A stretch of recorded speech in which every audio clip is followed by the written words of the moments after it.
Менің есімім Шамил Досбол, 17 жастамын. Түркістан қаласы Шұбарсу ауылында дүниеге келгенмін. Алғашқы бапкерім Райымбеков Бейсенбай және де Райымбеков Бекбол.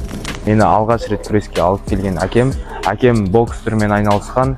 Басынан көп зақым алған соң балаларын грек-ринг күресіне алып келген. Мен 12 жасында Астана қаласында Қажымұқан Мұңайтпасов атындағы спорт школасына түстім.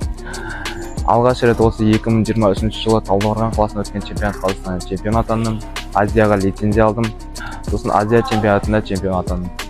2024 жылы наурыз айында өткен Қазақстан чемпионатында чемпион атандым. Енді алдыда Азия және әлем чемпионатына күресемін. Жоспарым маусым және шілде айында өтетін Азия және әлем чемпионатына чемпион атандым. Барлық қазақстандарды мені қолдауға шақырамын. Алға Қазақстан!